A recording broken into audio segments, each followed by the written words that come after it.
Bonjour. Alors, hop. Bonjour à tous, merci d'être venus, vous êtes assez nombreux.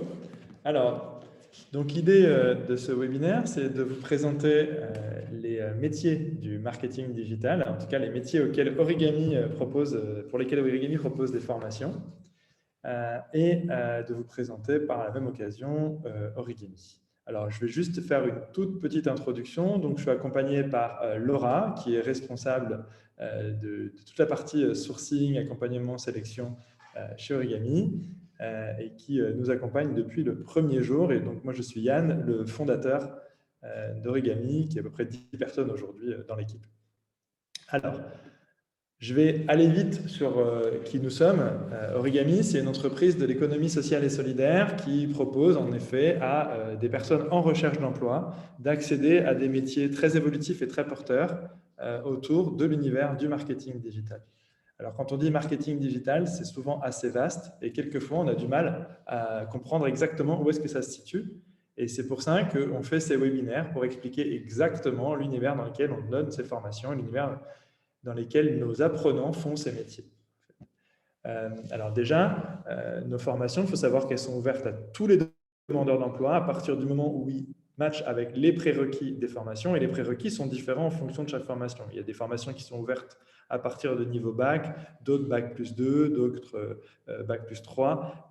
Il y a des niveaux d'anglais différents aussi, pas du tout, ou B2 pour certaines formations. Donc ça, vous pourrez poser la question à la fin, mais surtout, je vous invite à consulter notre site internet origami.com sur lequel il y a vraiment les prérequis pour chaque parcours.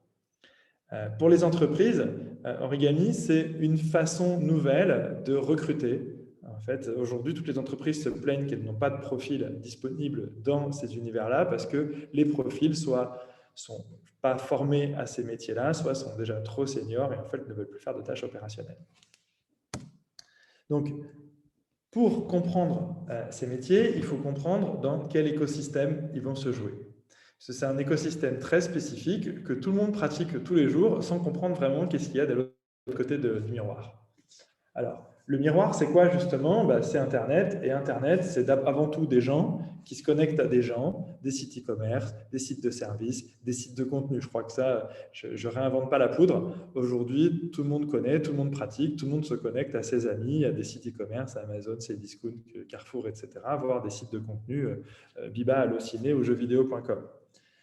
Pour faire ça, on utilise des outils sans même finalement s'en rendre compte, des devices qu'on va aller acheter chez Darty ou Fnac ou Amazon ou avec son opérateur de téléphonie. Ces devices, on les paye. On va aussi payer son fournisseur d'accès tous les mois. De l'autre côté, les sites vont payer des hébergeurs qui vont héberger les sites Internet pour nous donner accès à ces sites sur la toile. Et puis, on va aussi utiliser tout un tas d'outils, des outils d'email, des outils de réseaux sociaux, des moteurs de recherche, etc., qui vont en fait nous permettre d'accéder à ces personnes, à ces sites et à ces contenus. Sans ces outils, ce serait quasiment impossible aujourd'hui de naviguer sur Internet. En fait. Et ces outils, bizarrement, on ne les paye pas et ça nous paraît normal. Et en fait, la raison pour laquelle on ne paye pas ces outils, c'est que ces outils créent des moments d'attention qui peuvent monétiser. Un moment d'attention, c'est quoi? C'est un moment où vous êtes attentif à un contenu. Et ce moment d'attention, il va intéresser des marques pour faire de la publicité qui va devenir le modèle économique de ces réseaux. En fait, la raison pour laquelle aujourd'hui ils sont gratuits, c'est parce qu'il y a dessus de la publicité. Voilà, exactement ce qui rend Internet accessible à tous aujourd'hui. Et cette publicité, bien sûr, elle va intéresser une marque, mais elle va aussi faire vivre tout un écosystème en dessous de l'iceberg. Donc, la face cachée du web, c'est celle-là. C'est-à-dire que les annonceurs, donc prenons Danone par exemple, vont être intéressés pour être visibles sur les sites, sur les moteurs de recherche, sur les réseaux sociaux, etc. Et ils vont généralement passer par des agences. Ils vont rarement y aller tout seuls, ils passent par des agences médias. Ces agences, en fait, ce sont des entreprises dont le métier est d'acheter pour le nom d'annonceurs des espaces publicitaires sur Internet et sur d'autres réseaux. Mais là, on va parler d'agences médias digitales, des agences qui travaillent sur Internet. Et puis, on va avoir des agences spécialisées parce qu'on va voir que le web, ce n'est pas le digital en soi, c'est plein de disciplines différentes. Et on va avoir des agences qui se spécialisent sur certaines de ces disciplines. De l'autre côté, côté vendeur, donc ça c'est côté acheteur, côté vendeur, en fait, on a des entreprises dont le métier est de commercialiser l'espace publicitaire de ces gens-là. Très souvent, ces entreprises font partie des mêmes groupes que les sites, mais pas toujours. La régie, en fait, c'est une entreprise dont le métier est de commercialiser l'espace de plusieurs sites.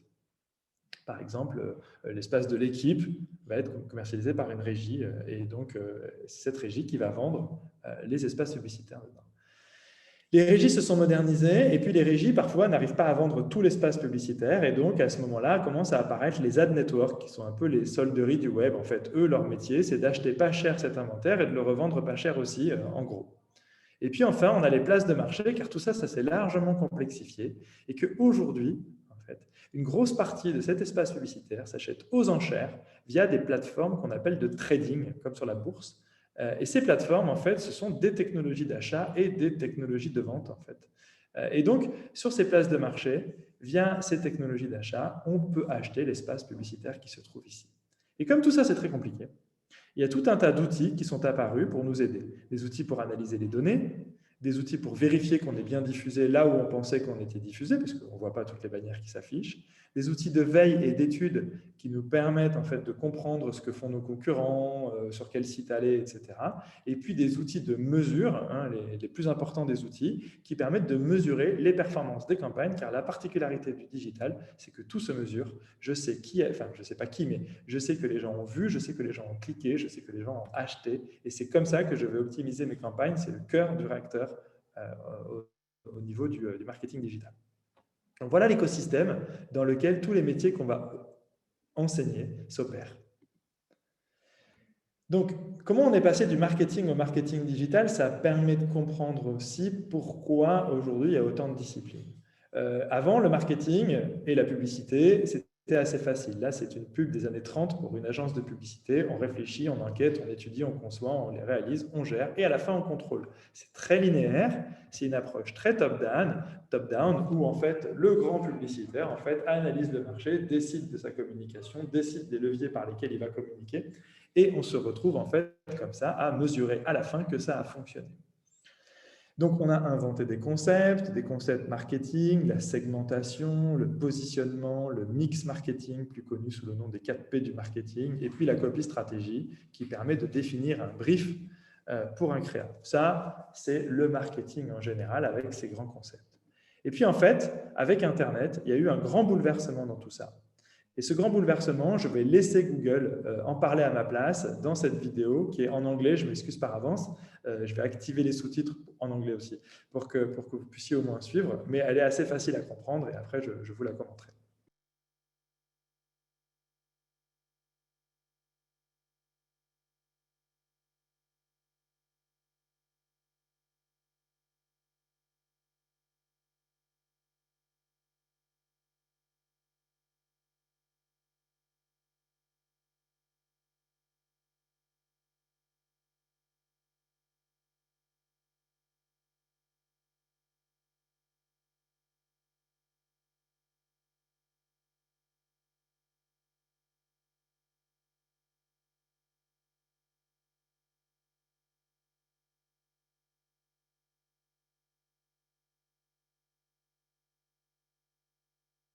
Ok, alors j'ai un problème de son, c'est pas grave, on va recommencer. Hop. Alors, pourquoi on ne peut pas partager l'audio? Hop. On va recommencer, c'est pas grave.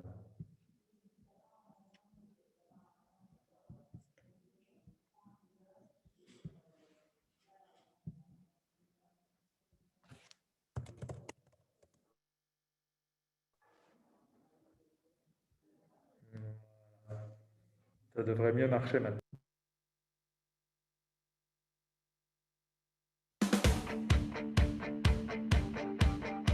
Marketers have been using a three-step mental model of marketing for a long time. Stimulus, like developing a TV ad. Shelf, focusing on point of sale, which has historically been called the first moment of truth. And experience. People take the product home and experience it. They could have a good experience or a bad experience, and they share it. This is the second moment of truth. If marketers spend time on these three steps, they should succeed, right? We investigated this theory. We conducted a comprehensive study with research partner Shopper Sciences using 5,000 shoppers across 12 categories, from groceries to cars and financial products. The goal, show where influence takes place as shoppers move from undecided to decided. We found that the average shopper used 10.4 sources of information, up from 5.3 sources in 2010. We asked shoppers what sources they used to make decisions, when they used it, and how influential is each source. When we lined up their responses, a fourth step appeared in the marketing mental model, the zero moment of truth. This is when consumers do their research, get smart about alternatives, read reviews, look for coupons and comparison shop, all before going to the shelf. When we compare the steps, the zero moment of truth pops up as highly relevant and influential. Consumers have changed the way they have approached decision-making. As a marketer, have you kept up, or are you still using the old mental model? There's a new mental model now, and marketers that can now keep all these steps spinning gain a very competitive advantage in today's marketplace.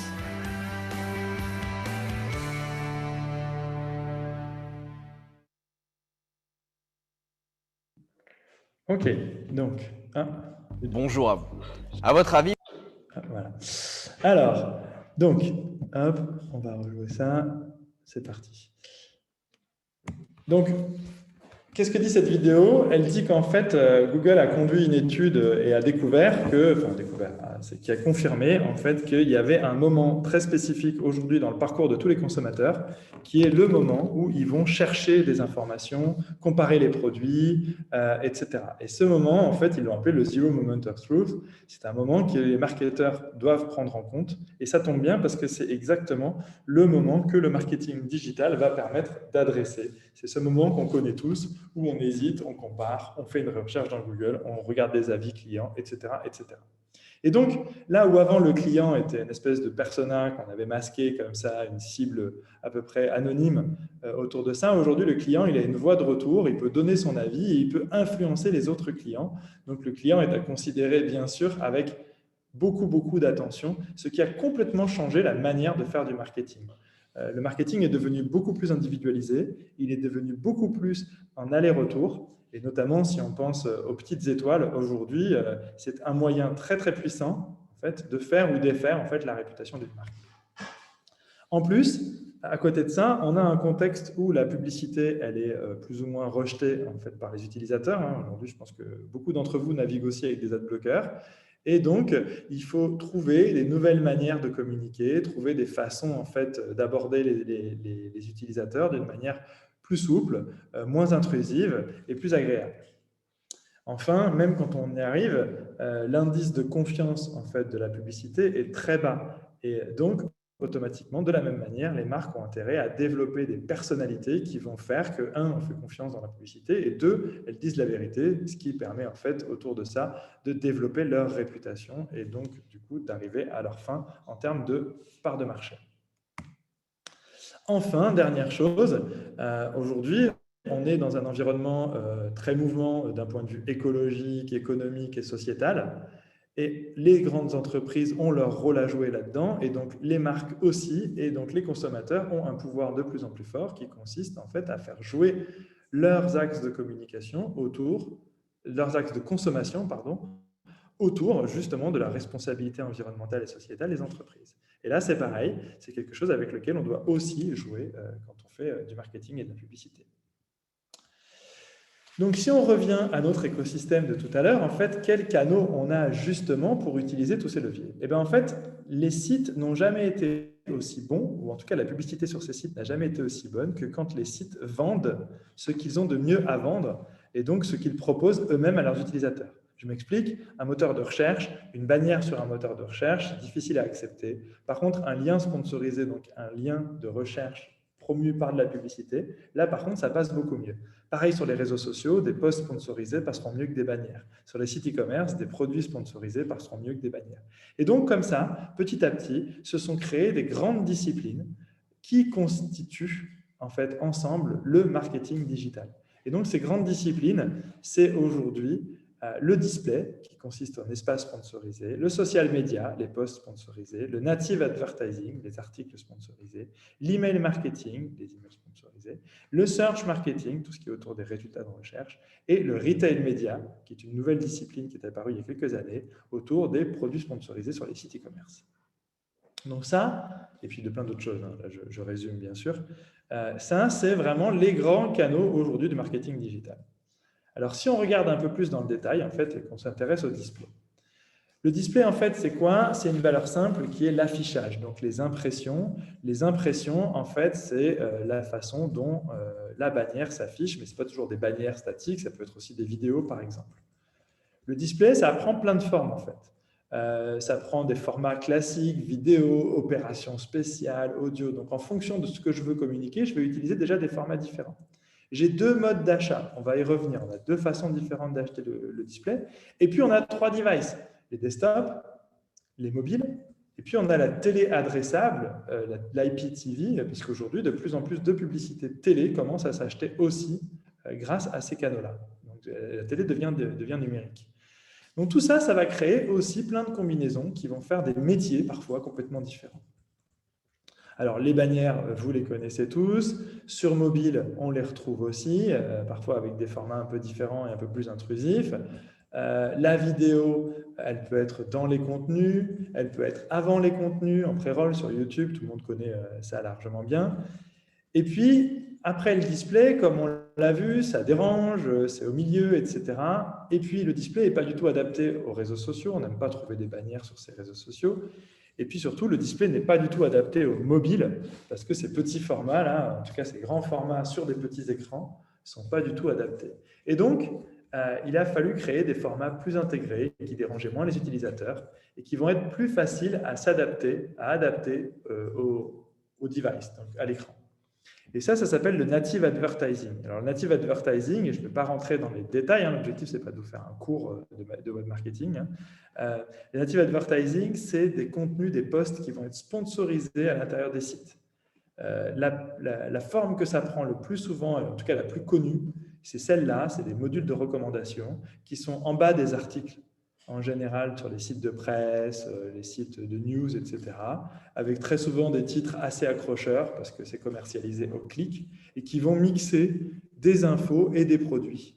En fait, là, typiquement, j'ai un truc pour L'Oréal et puis à côté, j'ai un truc pour Ikea et puis à côté, j'ai Clarins et puis j'ai aussi des articles, ces stars ont été oubliées sur Marie-France. Et donc ça, ces modules de recommandation, c'est de la publicité, mais c'est une publicité beaucoup moins intrusive qui s'adapte au contenu, etc. Donc ça, voilà, c'est le Native Ads. Alors tout ça, display et Native Ads, ça s'achète de deux manières. La manière traditionnelle, gré à gré, c'est un acheteur qui appelle un vendeur, une régie, donc un acheteur dans une agence, un média planner, va acheter un chef de pub ou un account manager dans une régie, va se mettre d'accord sur des emplacements, sur des formats, sur un prix. Et puis là, l'inventaire est garanti, c'est-à-dire qu'on a la garantie que c'est ça qui va être diffusé. Et le contexte dans lequel ça va être diffusé est aussi garanti. Et puis de l'autre côté, on a le programmatique. Donc, le programmatique, c'est quoi? C'est l'automatisation de ces achats via des plateformes. Et donc, on a des places de marché, on va paramétrer des plateformes en disant c'est cette cible-là que je veux avec tel prix, etc. Et des algorithmes vont acheter pour nous sur ces places de marché. Et donc là, on change complètement de métier, on n'est plus dans de la négociation au téléphone, etc. On est plutôt dans l'optimisation sur des interfaces, c'est des menus déroulants avec des choix qu'on va faire à l'intérieur et on va analyser des chiffres pour essayer d'optimiser au fur et à mesure les campagnes. Donc ça va donner lieu à un certain nombre de métiers.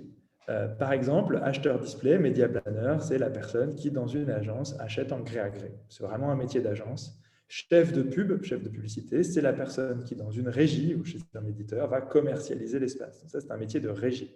Ces deux métiers ont une forte dimension commerciale, mais aussi une dimension marketing, publicité et chiffres. À droite, on a les responsables de clientèle. Donc là, c'est la personne qui va piloter un client, piloter un budget avec des différents experts. Là, c'est des métiers qui vont demander plus de compétences de gestion de projet, d'accompagnement et aussi très commerciaux. Puis le business développeur, c'est celui qui va aller vendre les régies, les places de marché, etc. aux acheteurs. Et donc là, c'est un métier purement commercial et surtout un métier de réseau. Et enfin, on a un métier complètement inconnu aujourd'hui, le trader média ou l'acheteur programmatique, qui est celui qui va paramétrer des interfaces, paramétrer des campagnes, imaginer une stratégie autour de l'achat d'audience. Donc là, pour le coup, on essaye de toucher des cibles très particulières et donc qui va paramétrer les systèmes pour que les algorithmes puissent acheter de manière, on va dire, automatisée. Le trader média, ce n'est absolument pas un programmeur, ce n'est absolument pas un développeur, ce n'est absolument pas un data analyst. Par contre, il va intervenir sur des interfaces et il va analyser des chiffres pour optimiser les performances. Donc ça, c'était le display. On va parler du search. Alors, le search marketing, c'est quoi? C'est se trouver entre un utilisateur et son objectif. On va rarement sur Google juste comme ça pour se balader. On y va parce qu'on a quelque chose à chercher. Et donc, ce moteur de recherche, si je suis un site qui vend quelque chose qui a à voir avec l'objectif, il faut que j'y sois. Et donc là, on va intervenir pour essayer de faire en sorte que ma boutique, par exemple, soit présente. Donc, ma boutique, elle peut, par exemple, être présente sous la forme de vignettes produits, comme ça, avec des prix, etc. Ça, c'est les shopping ads. Donc, je paye pour que mon produit apparaisse en première position ou à droite. Ensuite, on a les liens sponsorisés. Je vais payer pour que mon offre apparaisse en première position. Et enfin, le référencement naturel. Je vais optimiser mon site pour qu'il apparaisse en bas dans les résultats naturels.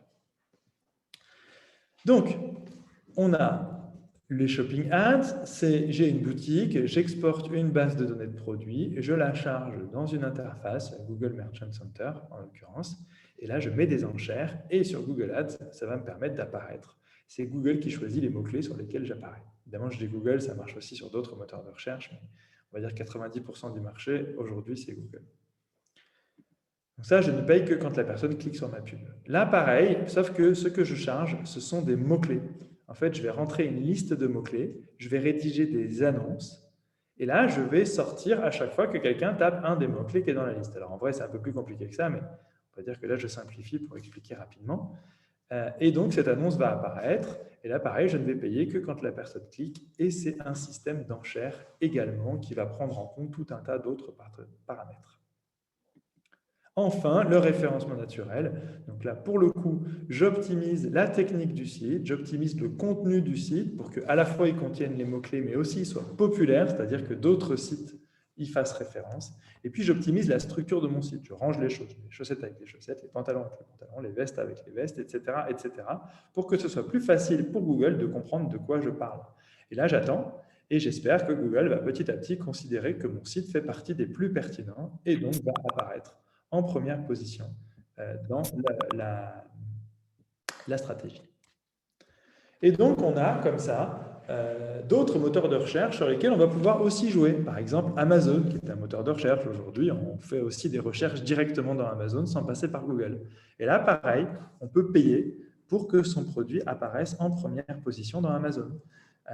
Et ça, c'est intéressant de le savoir aujourd'hui parce que c'est un levier très puissant pour les marchands. De la même manière, je vais optimiser sur la base de campagnes avec des chiffres, savoir combien de fois je suis apparu, combien de clics j'ai eu, quelle a été la valeur de vente que j'ai faite, et combien j'ai dépensé. Et du coup, ça va pouvoir calculer est-ce que ma campagne était rentable. Et donc, c'est ça. Là, par exemple, mes casques de sport ont généré énormément d'impressions, pas mal de clics, mais finalement pour générer 1 000 € de chiffre d'affaires, alors que X45 Technophile a généré 10 000 € de chiffre d'affaires avec à peine plus de clics, en fait. Et donc, du coup, typiquement, je vais investir peut-être un peu plus là-dessus et peut-être un peu moins là-dessus. Donc ça, c'est les métiers du search marketing. Donc sur Google Ads, vous allez être expert SIA, Search Engine Advertising, ou Account Manager Search aussi, on peut dire. Donc ça, c'est la personne en fait qui va gérer des campagnes search marketing sur Google. Donc là, on va dans les interfaces de Google Ads, Bing Ads, etc. On va paramétrer des campagnes et faire en sorte, charger des mots-clés et faire en sorte que ça fonctionne. Sur Amazon, ça va s'appeler le Retail Media. Et là, ça va être un petit peu plus large puisqu'on va aussi optimiser quelquefois les fiches produits, des choses comme ça. Et donc là, pareil, on va acheter des mots-clés sur Amazon pour pouvoir apparaître dans les premières positions. Et enfin, le SEO, donc le référencement naturel, qui n'a rien à voir en termes de métier, où là, on va avoir des gens qui sont plutôt techniques, des gens qui sont plutôt éditoriaux, il y a un peu les deux, ou des gens qui sont les deux. Et là, on va être sur des métiers où l'objectif, c'est d'optimiser des sites Internet de ses clients pour faire en sorte qu'ils apparaissent mieux dans Google. Donc là, on a deux métiers qui sont vraiment dans la publicité. Ici, on a un métier qui est plutôt dans le contenu, dans la technique, etc. C'est vraiment des métiers complètement différents. Le social media, donc les réseaux sociaux. Donc là, les réseaux sociaux, c'est quoi? Enfin, vous les connaissez, hein, Facebook, LinkedIn, Twitter, Instagram, TikTok, Snapchat, etc. Réseaux sur lesquels, pour être présent, la première chose que je fais, c'est créer un profil d'entreprise. Mais le profil d'entreprise, c'est un peu comme la deuxième page de Google, c'est le meilleur endroit pour planquer un cadavre parce que personne n'y va jamais, hein, c'est ce qu'on dit souvent. Et donc là, c'est pareil, hein, vous n'allez pas aller sur le profil d'entreprise de Coca-Cola juste comme ça pour aller le voir. Et donc, automatiquement, il va falloir communiquer autour de ce profil ou autour de ces produits.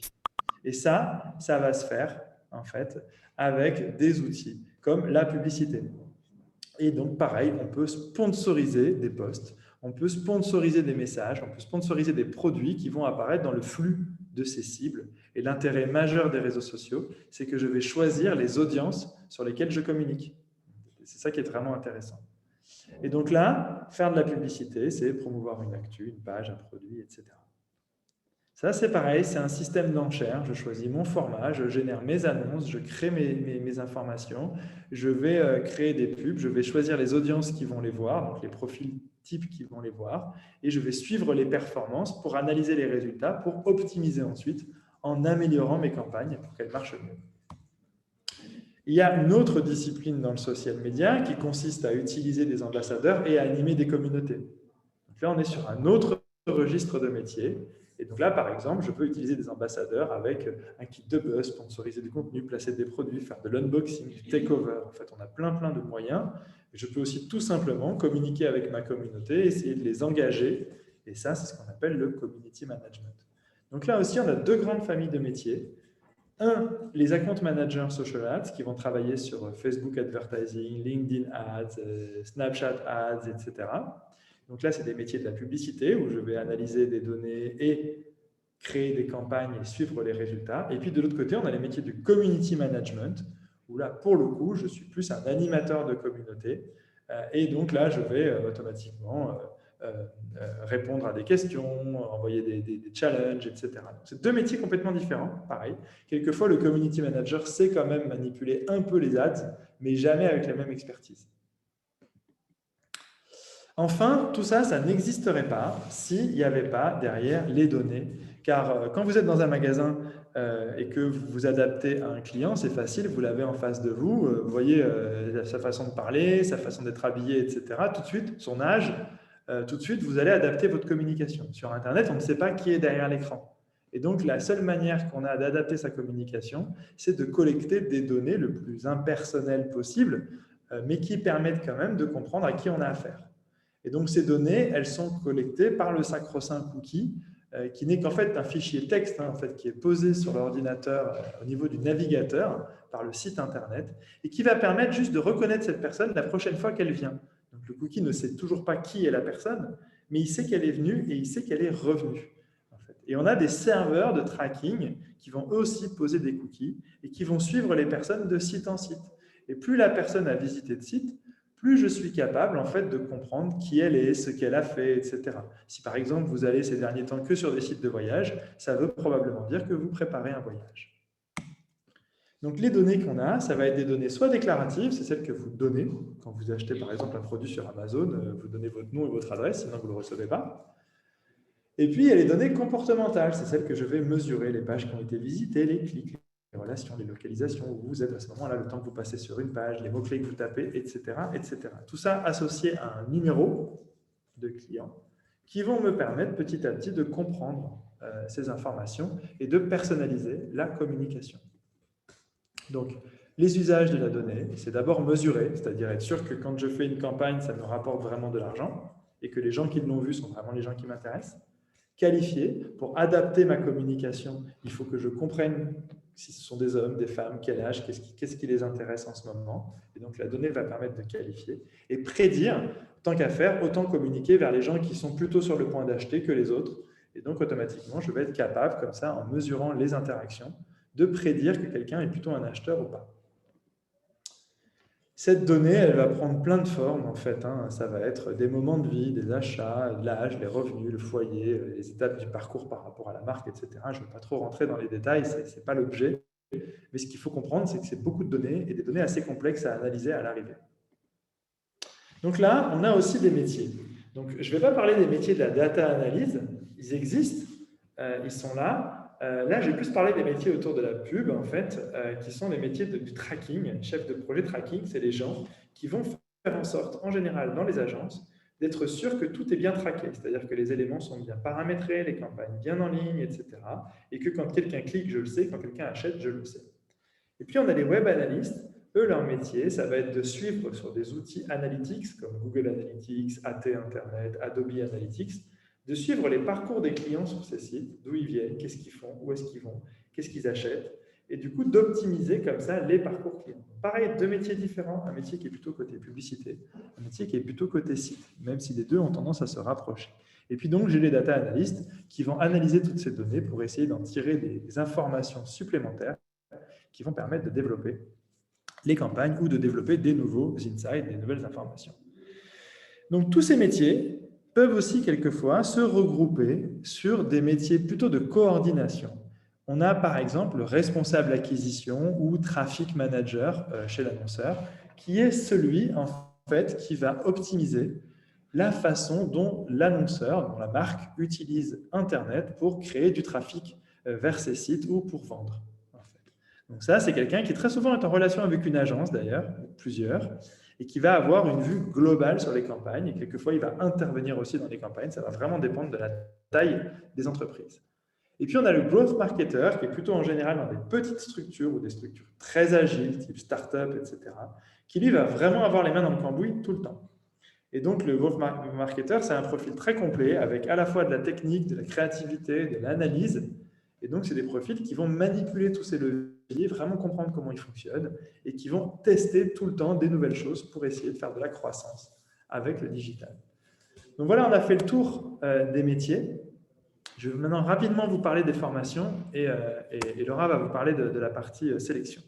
Donc, à date, aujourd'hui, on a 3 formations qui sont ouvertes au recrutement. On a la formation opérationnelle marketing digital qui forme à tous ces métiers du trading, donc search marketing, social media, programmatique, display.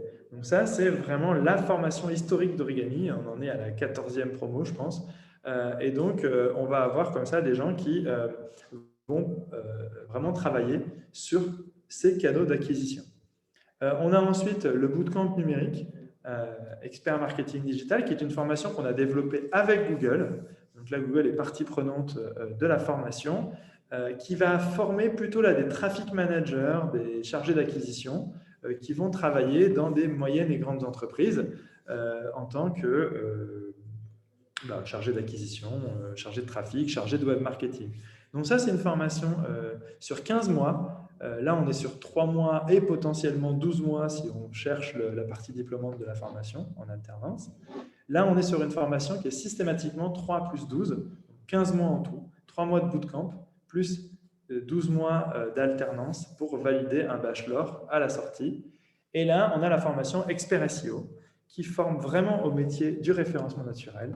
Là, c'est pareil, c'est une formation qui est sur 3 mois, un bootcamp, avec la possibilité d'enchaîner sur un contrat pro de 12 mois en alternance pour valider le même bachelor. Donc voilà les 3 formations types. Toutes nos formations sont basées sur la même chose, en fait. La connaissance de l'écosystème, dont vous avez eu un très très rapide aperçu aujourd'hui. Vous avez vu, ça peut être assez complexe. Les connaissances théoriques, savoir comment marche le tout validé par la pratique. Toutes nos formations ont des cas concrets, avec des vrais cas, des vrais clients de l'autre côté. Et donc, on va pouvoir suivre comme ça tout le long du parcours un sujet et mettre vraiment les mains dans le cambouis et donc vraiment les mains à la tâche. Et enfin, toutes nos formations ont un parcours de développement personnel. Laura vous expliquera, aujourd'hui, on fait notre sélection par les soft skills et c'est ça qu'on va aussi accompagner pendant la formation. Mais sans plus attendre, je vais laisser la parole à Laura pour qu'elle vous explique la sélection et le processus. Pardon, hop, voilà. Ouais, voilà. Donc, je ne me vois pas, non. C'est parce que j'ai un petit court de micro. Vas-y. Je pense que c'est... Vas-y. Voilà. Bonjour à tous. Donc, du coup, pour vous expliquer le processus de recrutement chez nous, si cela vous intéresse de faire carrière sur un des métiers du marketing digital, et c'est assez simple. Il faut aller sur origami.com où vous allez avoir toutes les informations de notre formation plus en détail. Même les programmes de formation, vous pouvez le télécharger pour avoir vraiment tous les cours, comme ça se déroule, quelle est et toutes les choses qu'on va voir dans les différentes formations. Du coup, une fois que vous avez sélectionné la formation que vous sentez colle avec votre projet professionnel, vous cliquez sur postuler et là, vous allez être amené sur la plateforme de recrutement où vous devez remplir les formulaires qui vont nous permettre de connaître qui vous êtes. Après, vous allez nous partager votre projet professionnel, votre motivation et de pourquoi vous souhaiterez faire la formation. Et dernièrement, vous serez amené sur les sites web de Coursera où vous allez passer des tests, des jeux cognitifs qui vont nous permettre de mieux comprendre votre profil et quels sont vos points forts, on va dire, à niveau des soft skills. Et c'est en fonction de ça que nous, on fait une présélection pour inviter aux candidats à passer un atelier de recrutement collectif où on va vous rencontrer, les personnes qui passent à cette étape du processus vont avoir l'opportunité de nous partager plus en détail et la motivation de pourquoi faire cette formation. Vous allez être amené à faire des exercices de façon individuelle, en groupe, qui vont nous permettre d'avoir une vision hyper objective de chaque profil pour faire une sélection finale à notre formation. Et sur les 3 formations, c'est important de savoir que pour la formation expert marketing digital, il faut avoir un niveau Bac+2 et aussi un niveau d'anglais intermédiaire pour pouvoir postuler. Pour la formation, le bootcamp numérique, c'est une formation qui est dédiée aux jeunes diplômés. Du coup, il faut avoir entre 18 et 29 ans pour pouvoir postuler avec un minimum de bac et un niveau d'éducation. Et pour la formation SEO, elle est ouverte à tout le monde, n'importe le domaine, si vous savez les bacs ou pas, il faut avoir que 18 ans. Et du coup, tout le processus de recrutement se passe sur notre site web et on a depuis le 28 juin les processus ouverts pour les formations, les sessions qui démarrent en septembre. Et du coup, si vous êtes intéressé pour faire une de notre formations, je vous recommande de faire le processus le plus rapidement possible pour avoir plus de chances d'être sélectionné pour nous rencontrer. Et sachant que pour toute notre formation, il faut être inscrit à Pôle emploi. Donc ça, c'est hyper important à savoir. Et à part ça, tout se passe sur le site web. Et voilà, donc je crois que j'ai fait le tour. Alors, si vous avez des questions, il y a un module Q et R en haut là ou en bas, ça dépend comment vous configurez votre Zoom. Et donc, avec ce module, vous pouvez en fait poser vos questions. On sera ravis d'y répondre en live et de vous accompagner là-dessus.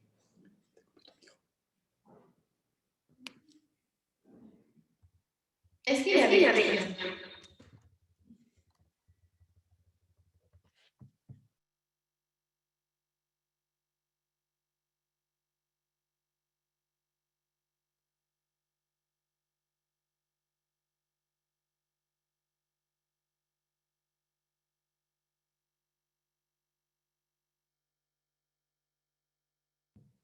Alors, je prends le micro. Oui. Alors ça, hop. Alors, je vais prendre les questions une par une. Donc, votre formation est reconnue par l'État. Alors, le bootcamp, en fait, alors ça dépend ce que vous appelez reconnu par l'État. C'est-à-dire que le bootcamp, les 3 mois, sont reconnus dans le sens où elles sont conventionnées avec Pôle emploi. Par contre, il n'y a pas de titre certifié par l'État à la sortie des 3 mois. Par contre, à la fin, si vous faites les 15 mois, si vous faites l'alternance, là, elle est sanctionnée par un bachelor qui est en cours de validation actuellement, mais qui devrait être assez vite validé, qui, lui, pour le coup, sera reconnu par l'État, en effet. Alors, hop. Est-ce qu'il y a combien de personnes par promo? Alors, en général, c'est entre 16 et 20 personnes. Voilà, c'est aujourd'hui le type de promo qu'on a, maximum 20, 16. Alors, sauf sur le bootcamp numérique, la formation qu'on fait avec Google, ça peut aller jusqu'à 30 personnes. C'est une formation qui est 80% en ligne, celle-là, alors que toutes les autres sont plutôt présentielles. Les formations sont-elles à distance ou en ligne? Du coup, je viens de répondre. En effet, toutes nos formations sont en présentiel. Sauf le bootcamp numérique qui est à 80% en ligne et qui du coup n'a qu'une journée par semaine en général en présentiel. Ce qu'il faut savoir, c'est que parfois on bascule quand même certains jours à distance en fonction des intervenants, en fonction de tout ça, mais globalement le reste du temps c'est en présentiel. La formation est gratuite, mais conserve-t-on des indemnités de Pôle emploi? Alors oui, tout à fait. Comme ce sont des formations conventionnées, en fait, pendant que vous faites la formation, Pôle emploi vous accompagne aussi, comme quand vous êtes en stagiaire de la formation professionnelle. Donc après, c'est des cas particuliers. Ça dépend vraiment des individus, mais normalement, vous conservez vos indemnités. Le bachelor, ça correspond au bac plus 3-4. C'est l'équivalent d'avant des bac plus 3, en fait, des licences. Vous avez beaucoup parlé des entreprises, mais il y a possibilité de trouver l'emploi dans les associations. En fait, je parle d'entreprises parce qu'aujourd'hui, c'est la majorité des entreprises qui recrutent là-dedans, mais bien sûr, il n'y a pas de problème. On peut très bien travailler dans des associations ou des organisations autres. Il n'y a vraiment pas de... La formation est-elle rémunérée? Alors, la partie bootcamp, non, à moins que vous ayez des indemnités Pôle emploi. La partie alternance, les 12 mois, oui, tout à fait. Donc, ces 3 mois de bootcamp, là, il n'y a pas de rémunération, si ce n'est les indemnités que vous touchez potentiellement de la part de Pôle emploi. Et ensuite, vous êtes en contrat pro. Donc, vous êtes payé en général autour du SMIC pendant 12 mois. Sur le bootcamp numérique avec Google, les mois en alternance se font chez qui? Avez-vous des partenaires? Alors, oui, on a des partenaires. En fait, on a plein de partenaires qui nous aident à trouver des entreprises. On a aussi des personnes qui, chez nous, sont dédiées à ça. C'est-à-dire que nous, l'objectif, c'est de trouver. Et d'ailleurs, une partie des bootcampers, comme on dit, donc des gens qui vont faire cette formation, on essaiera de démarrer, de trouver l'entreprise avant même le début du bootcamp, avant même le début des 3 mois. C'est un format avec une promesse d'embauche à la sortie en contrat pro. Et il y a aujourd'hui l'industrie du tourisme et du loisir qui a participé à ce programme et qui participe à cette formation, qui aussi propose pas mal d'entreprises qui ont besoin de faire ça. Après les 3 mois, si on veut continuer sur la formation diplômante, j'imagine que ce n'est plus conventionné et qu'il y a un certain coût. Non, alors le coût est complètement pris en charge par l'entreprise à ce moment-là. Vous êtes sur un format d'alternance et nous, on est calé sur les prix des OPCO, des opérateurs de compétences qui financent la formation professionnelle. Et donc, c'est l'entreprise qui paye, c'est plus vous. Nous, on ne demande jamais 1 euro à un étudiant. Est-ce qu'il y a une limite d'âge? Alors, il n'y a pas de limite d'âge sur les formations marketing, SEO et data qui, pour l'instant, n'est pas ouverte. Par contre, le bootcamp numérique, pour l'instant, du fait de l'alternance en sortie, en fait, est limité aux moins de 30 ans.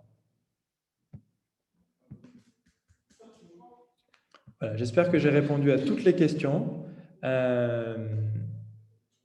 Écoutez, j'espère que ça vous intéressait. N'hésitez pas à aller sur notre site internet. Il y a une autre question posée sur plutôt les questions, les chats.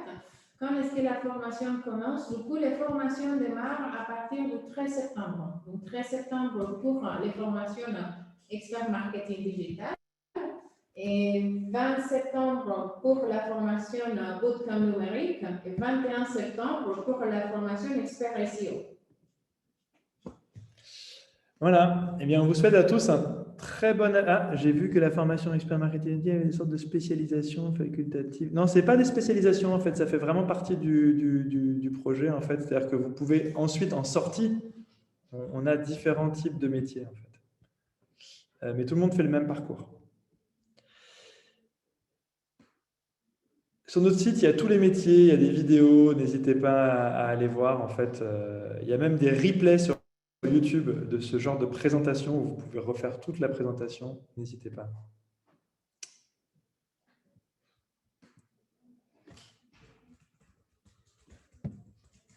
Voilà, on vous souhaite une bonne journée. À bientôt, peut-être à bientôt en entretien. Et bon appétit à tous. Merci.